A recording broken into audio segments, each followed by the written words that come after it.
전에 이 말씀으로 우리는 어디서 희망을 보는가 라는 제목으로 주님 말씀을 증거합니다. 네, 반갑습니다. 오늘이 창조절 11번째 주일입니다. 다음 주가 벌써 교회력으로 마지막 주일이죠. 우리 교회는 마지막 주일이 추수감사주일로 드립니다.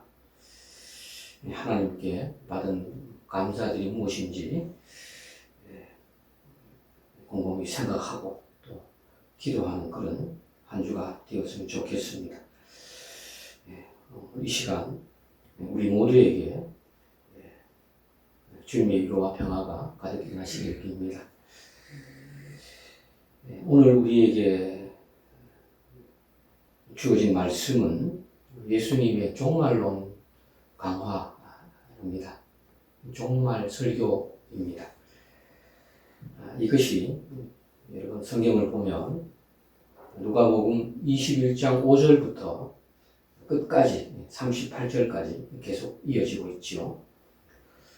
그런데 이 종말론 강화, 종말 설교는 마태복음에도 나옵니다. 그리고 마가복음에도 이 종말 설교가 소개됩니다. 그런데 마태복음과 마가복음과의 두드러진 차이점이 하나가 있어요.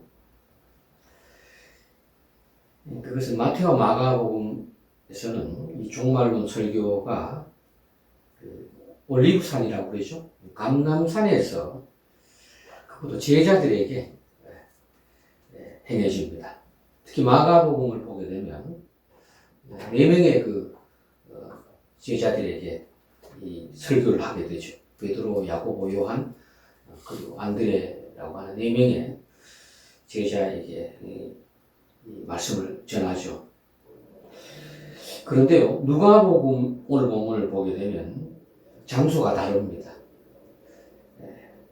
종말 설교의 장소가 예루살렘 성전이고 또 이 말씀을 예수님께서 공개적으로 하고 있다는 점이 차이입니다. 약간 의미심장한 차이라고 할 수가 있어요.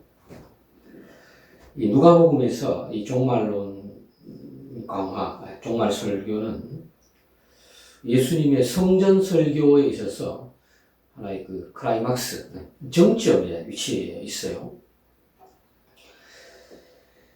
그리고 성전에서 예수님이 가르치는 그 대상이 여러분 20장 45절을 보게 되면 구체적으로 대상이 지적되고 있습니다. 그러니까 예수님은 제자들을 대상으로 말씀을 하고 있지만 모든 사람들이 이 말씀을 듣고 있습니다. 누가복음 21장 여러분 20절 이하 20절에서 24절을 여러분 보시게 되면 알 수 있는 것은 이것은 예수님이 예루살렘에 임박한 미래 운명에 관해서 예루살렘 주민들에게 하시는 경고의 말씀이에요. 그렇다면 우리는 여기서 오늘 본문에서 시작되는 예수님의 이 종말론 강화의 핵심 내용이 무엇인지를 먼저 이해해야 합니다. 그것은 오늘 본문 6절에 나오고 있는 것인데 주후 70년에 실제로 있었던 예루살렘 성전 파괴에 관한 예수님 말씀이라는 점입니다. 그리고 실제로 여러분 아시는 것처럼 주후 70년에 로마 장군, 나중에 황제가 되죠. 이 티투스라고 하는 당시 장군이 이끄는 군대가 헤롯 성전으로 불리어진 이 예루살렘 성전을 파괴하면서 이 예언의 말씀이 성취가 됩니다.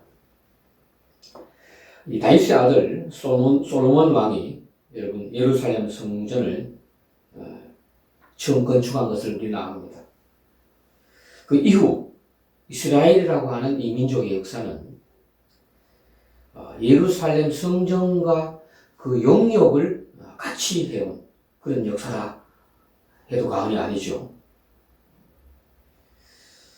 주전 6세기 말역인 587년에 바벨론이 2차 침공을 해서 이 첫 번째 성전인 솔로몬 성전이 파괴됩니다.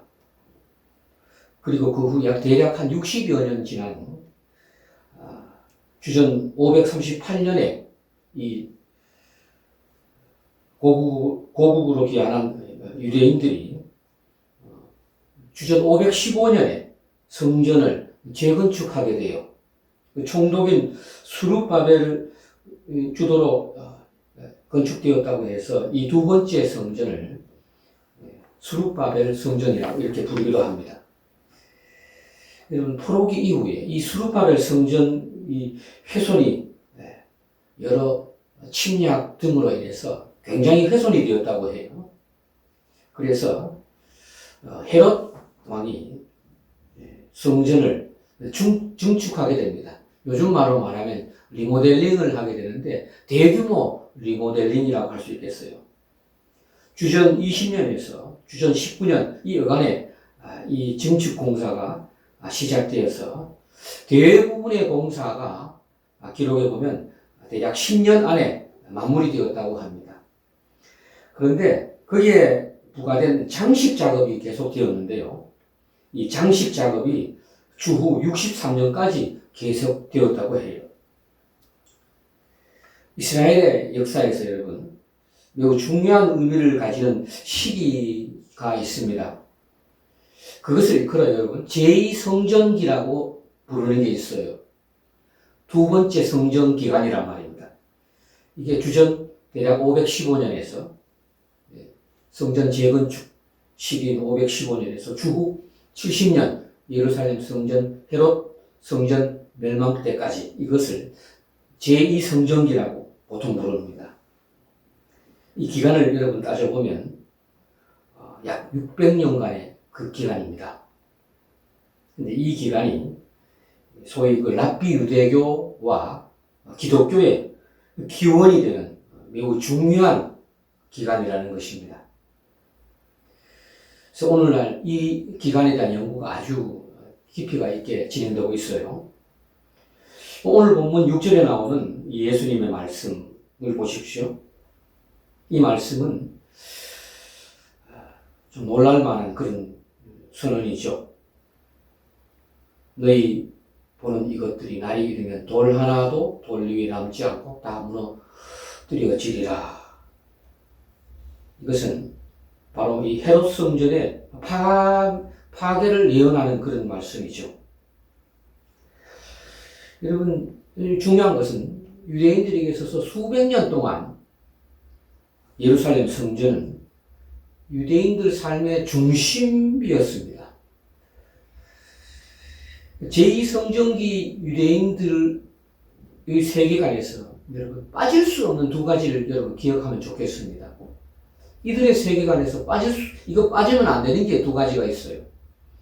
그것이 바로 예루살렘 성전이고 하나가 안식일입니다. 공간적 차원에서 예루살렘 성전과 시간적 차원에서 안식일 이 두 가지가 유대인 세계관에서 빠질 수 없는 것입니다. 유대인들에게는 이 성전이 그들의 우주론이었고 안식일은 그들의 종말론이었어요. 그런데 여러분들 나중에 압니다. 예수님께서 성전이 되시고 예수님께서 안식일의 주인이 되시지 않습니까? 유대인들이 성전의 재건이 그토록 중요한 까닭이 어디에 있었을까요? 그것은 끊임없는 외세의 침략과 결정적으로는 바벨론 포로의 경험에 따른 신앙적인 성찰의 산물이라고 할 수 있습니다. 그들은 자신들의 포로 생활이 그들의 지속적인 죄로 인한 것이었음을 깨닫게 된 것이죠. 그래서 그들에게 있어서 성전을 재건한다는 것은 곧 자신들의 죄사함을 의미하는 것이었습니다. 그리고 하나님이 다시 임재한다는 실로 엄청난 그 믿음을 동반하는 것이었습니다. 그런 그들의 신앙관과 세계관에서 볼 때 여러분, 예루살렘 성전의 임박한 멸망이라는 것은 엄청난 예언이죠. 한 국가의 희망이 무너지는 것 그 이상이었습니다. 유대적 관점에서 보면 성전의 멸망은 시공간의 질서가 무너지는 대파국적 사건인 것입니다. 그러니까 여러분, 유대인들에게서 성전의 멸망은 이 예레미야서에 이것이 좀 나오는데요. 창조 세계가 태고의 혼란으로 다시 돌아가는 것을 말해요. 그러니까 코스모스가 다시 케이아스로, 질서가 혼돈으로 다시 돌아가는 것을 말해요. 하늘과 땅의 그 창조 질서가 그것을 하나로 묶어주는 연결고리를 잃어버리는 실로 엄청난 우주적 대파국을 의미하는 것입니다. 유대인들은 그렇게 생각하는 것입니다.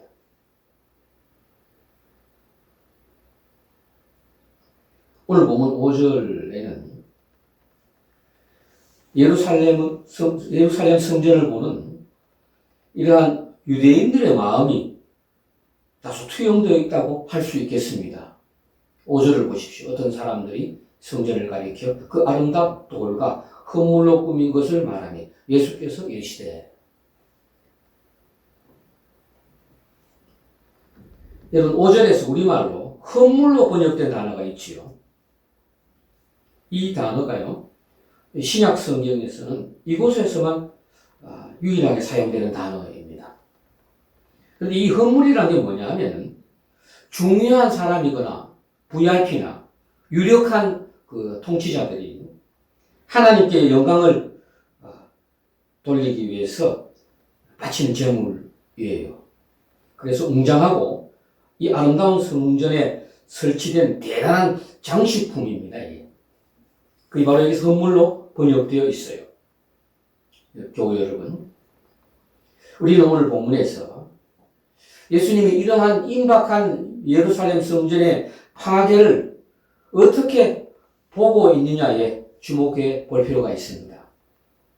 또 하나는 우리는 예수님이 가르치는 이 성전 종말 설교의 장소가 예루살렘 성전이라는 점에 또한 주목해야 합니다. 우리는 여기서 예수님이 이 성전을 대체하시는 분이라는 것을 발견할 수 있어야 해요. 그러니까 예수님이 하나님의 임재가 가시적으로 드러나는 진정한 성전임을 우리는 깨달아야 하는 겁니다.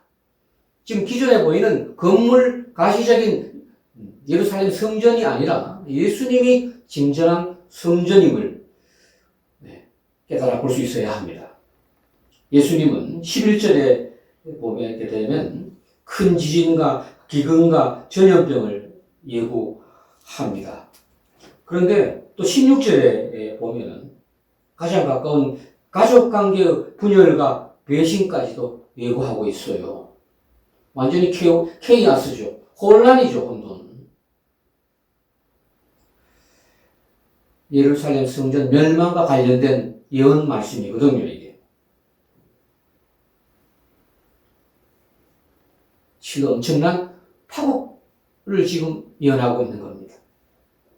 오늘 본문의 이런 말씀을 예수님이 바로 하나님의 임재가 드러나는 진정한 성전이라는 관점을 가지고 읽게 될 때 이 종말 설교는 세상 마지막에 대한 예고가 아니라 기다림과 희망의 메시지로 읽힐 수가 있게 되는 겁니다. 오늘 본문 마지막 말씀 한번 보시죠. 예수님의 약속의 말씀으로 끝나요. 19절 말씀, 너희의 인내로 너희 영혼을 얻으리라. 이 영혼이 부식했는데 목숨을 얻으리라는 약속의 말씀입니다. 인내가 말입니다. 그러니까 예수님의 약속의 말씀은 심판이 아니라 희망의 메시지예요. 믿는 자들에게는 그렇습니다. 그런데 신약 성경에서 제가 발견한 사실 가운데 하나는 이 미래의 희망은 현재의 인내와 아주 불가분의 관계로 언급되고 있다는 점입니다. 로마서 5장 3절 4절에도 여러분 아시는 것처럼 환난은 인내를, 인내는 연단을, 연단은 소망을 이루는 줄 알미로다 이런 구절이 있죠. 인내는 연단을, 연단은 소망을 이룬다. 인내와 소망의 관련성입니다. 데살로니가전서 1장 3절에도 그래요. 바울은 교우들의 소망의 인내를 기억한다 이렇게 말씀하죠. 그리고 인내하면 빠질 수 없는 말씀이 히브리서 말씀입니다. 히브리서에서 인내는 매우 중요한 주제예요. 현재에서 우리가 참고 인내하는 그 자세가 굉장히 중요합니다. 그렇지 않습니까? 다 동의하실 겁니다. 사랑하는 교우 여러분, 우리는 오늘 본문에서 무엇을 발견해야 될 것인가? 이게 우리의 과제이죠. 그것은 예루살렘 성전을 보는 일반 사람들의 관심과 예수님이 이 성전을 바라보시는 그 관심에 엄청난 차이가 있다는 점입니다. 이것을 우리가 간파할 수 있어야 해요. 사람들은 예루살렘 성전의 엄청난 그 위용에 감탄할 뿐입니다. 그런데 예수님도 그랬을까요? 그게 아니고 그 엄청난 위용에 대해서 어떻게 생각하시냐에 대한 대답으로 지금 이게 나오고 있지요. 그게 놀랍습니다. 이 엄청난 위용을 자랑하는 것 같은 이 성전이 때가 되면 돌 하나도 돌 위에 남지 않고 다 무너뜨려지리라. 참 엄청난 저주처럼 보입니다. 예수님은 여러분 전혀 다르게 보고 있는 겁니다. 예수님이 성전에서 주목하신 것은 그리고 어쩌면 우리의 관심일 수 있고 거기에 모인 모든 사람들의 관심하고는 전혀 다른 곳에 있었습니다. 예수님이 주목한 것은 무엇일까요? 사실 앞줄에 나와요. 21장 1절로 4절이 종말 설교를 이해하는 키가 돼요, 여러분. 예수님이 주목한 것은 이 위용찬란한 성전 안에서 예수님이 주목한 것은 바로 한 가난한 과부가 헌금함에 2렙돈을 넣는 행위였습니다. 예수님이 이것을 주목한 것입니다. 렙돈은 당시 통용되던 화폐 가치 중에 가장 작은 가치를 가진 동전이었다고 해요. 누가복음 21장 1절로 4절이 매우 중요한 까닭은 5절부터 시작되는 이 예수님의 종말 설교를 정확하게 이해하기 위한 열쇠와 같아요. 여러분, 이것은 단순히 부자들의 헌금과의 그런 단순 비교가 아니라는 점이 중요합니다.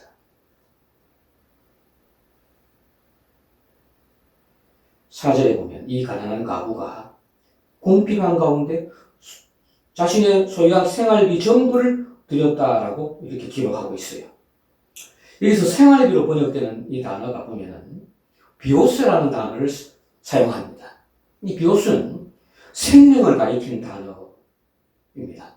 그러니까 누가복음 저자는 이 가부가 생명을 드렸다 이렇게 기록하고 있는 겁니다. 교우 여러분, 우리는 이 자신의 생활비 전부를 드리는 이 가난한 가부의 행위에서 무엇을 보고 있습니까?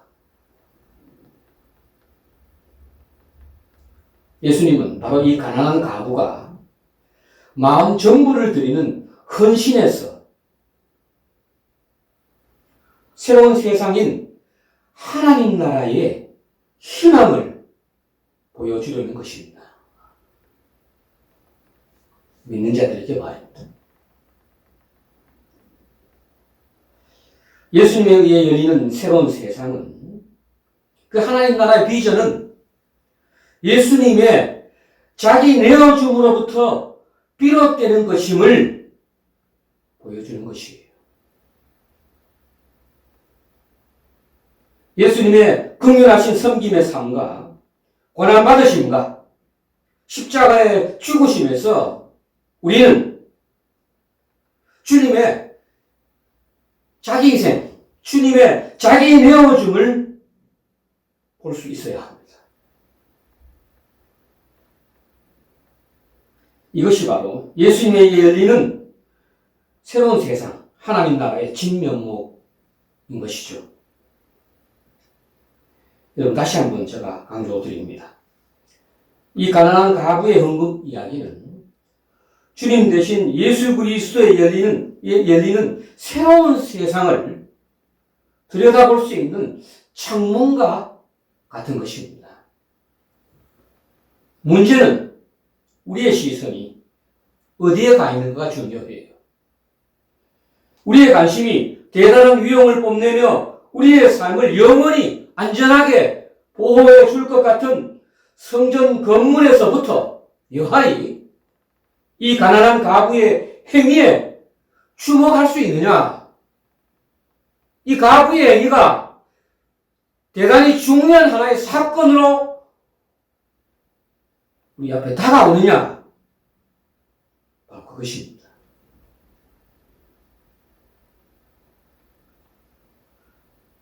이것이 큰 사건으로 다가올 때 우리는 비로소 예수님의 자기 내어줌을, 자기 희생을 우리가 깨달을 수 있는 것입니다.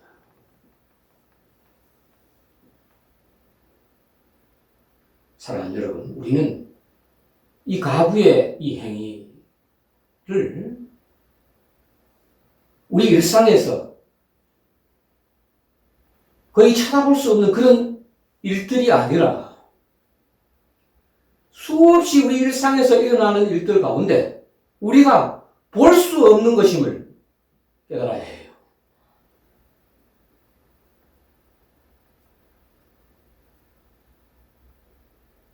그 엄청난 위용을 자랑하는 예루살렘 성전과 그 안에서 자기의 생활비 전부를 드린 이 가난한 가부가 대조되지 않습니까? 그런데 예수께서는 그 가부의 행위 속에서 동토오르는 하나님 나라의 희망을 보고 계신 거예요.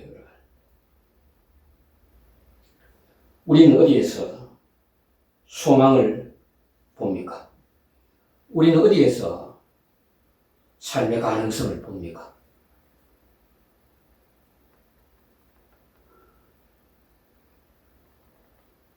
우리 어디에서 희망을 찾고 있습니까?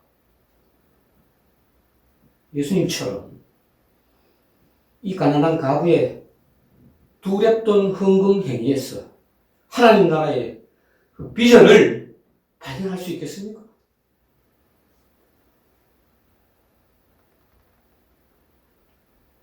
여러분, 성경은 일관되게 우리에게 필요한 것은 다름 아닌 새로운 인간성임을 강조하고 있어요. 우리의 기존의 이 관점으로는 이 가부의 행위에서 하나님 나라의 비전을 보기가 어려워요. 그걸 우리가 인정할 수 있어야 합니다. 로마서 5장에 나오는 아담 이야기를 기억해 보시기 바랍니다. 이것이 우리에게 가르쳐주는 바는 인간의 불순종이 죄와 죽음을 세상에 풀어놓았다는 점입니다. 성경이 증언하는 바, 인간이 처해 있는 실상이 무엇입니까? 그것은 아담의 불순종을 통해 죄가 세상에 들어왔고, 죄를 통해서 죽음이 들어왔으며, 그렇게 모든 인간이 죄의 지배에 빠졌기 때문에 죽음이 모든 사람에게 임했다는 점입니다.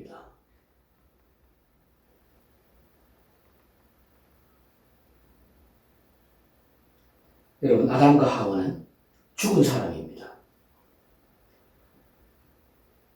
다르게 말하자면 아담과 하와는 자신을 구주할 수 없습니다. 아담과 하와는 자신을 구원할 수 없습니다. 아담과 하와의 후에 우리는 새로운 사람이 되기로 약속은 할 수 있습니다. 그러나 결코 우리 자신이 한 약속을 우리는 지킬 수가 없어요. 여러분, 그리스도인이 된다는 것은 영어로 born again인 거죠. 거듭난다, 다시 태어난다, 그런 말입니다. 근데 이 말은 아노텐, 그러니까 다른 뜻으로, 다른 의미로 하늘로부터, 위로부터, 하나님으로부터 태어난다는 그런 말입니다. 그런데 이 말이 정확히 무엇을 의미하는 것일까요?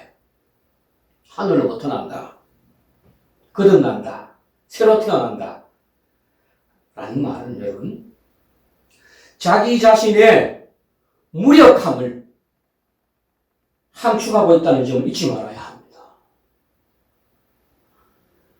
새로 태어남은 스스로 성공한 사람처럼 보이기를 원하는 그런 이미지와는 맞지 않는 어떤 것입니다. 만약 우리가 세상에서 어리석고 약하고 천하고 비천하여 무시당하는 사람이 되기를 원하지 않는다면 그것은 분명 복음을 완전하게 받아들이고 있지 않다는 증거입니다.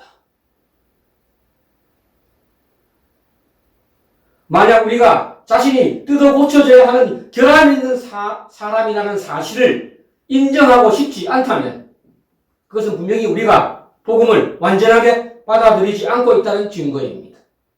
그것은 어쩌면 복음을 부끄럽게 여기는 것일 수도 있습니다. 여러분, 초기 교회는 예수님 생애 당시 로마 황제 카이사르가 주님이 아니라 예수님이 주님이시다라고 고백하였습니다.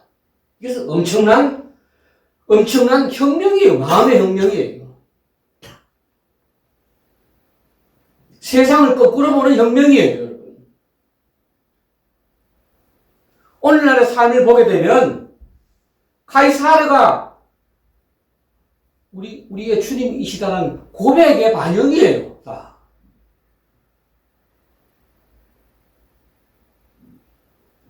예수가 주님이시다라는 고백. 우리가 만약 이것을 진지하게 받아들인다면 이것이 우리에게 무슨 의미를 던져주는지를 깊이 생각해야 합니다. 바울이 외친 것처럼 우리도 똑같이 복음을 정말 부끄러워하지 않는 자인지 깊이 생각해야 합니다. 이 땅의 모든 제국이 바울을 적대시하더라도 바울은 복음이 부끄럽지 않음을 증명했습니다. 최근에 플레밍 리트리지라고 하는 미국의 저명한 장로교 여성 목사님이 있어요. 이 목사님은 그래서 재미있는 이야기를 하나 발견해서 소개해요. 이분이 이런 말씀 하시더라고요. 바울 사도가 죽은 지 2000년이 지난 오늘날 사람들은 자기 아들의 이름을 바울을 영어로 폴이라고 하죠. 폴 내지는 바울이라고 이름을 짓는데 자기 개 이름을 네로라고 짓습니다. 이런 표현이 있더라고요. 네로는 네로 황제를 말하지 않습니까? 네로 황제의 네로는 지금 여전히 우리 삶에서 개 이름으로는 짓지요. 근데 바울은 사람 이름으로 자주 등장한다. 이렇게 말을 해요. 복음이 부끄럽지 않다는 것을 이렇게 표현한 것 같아요. 여러분, 우리 인간의 본성은 구원자를 필요로 합니다. 우리는 어디서 희망을 찾아야 하겠습니까?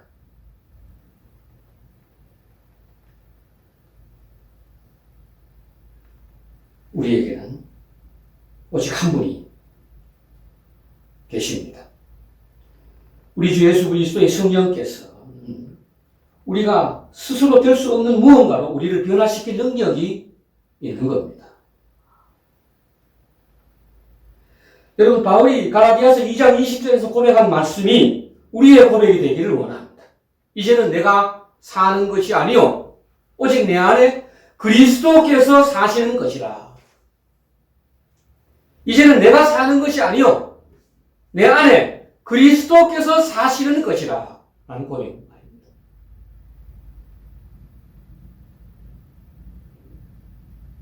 무슨 거창한 일들이 아니라 우리 일상의 삶에서 희망의 불씨들이 다 되기를 주님께서 원하시는 줄 믿습니다.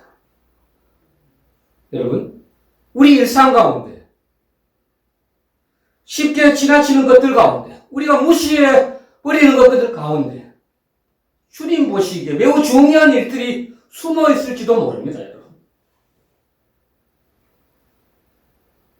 관건은 우리의 일상 가운데 이 가난한 가구의 행위와 같은 것들을 볼 수 있는 안목입니다. 이것 안에서 희망을 볼 수 있는 안목입니다. 그것이 믿음이라고 저는 봅니다. 무슨 거창한 일들이 아니란 말입니다. 어떻게 보면 비관적이고 부정적인 차원으로 진술할 수 있는 이야기들입니다. 그런데 예수님은 이 가난한 여인의 행위 속에서 희망의 불씨를 끄집어내시는 겁니다.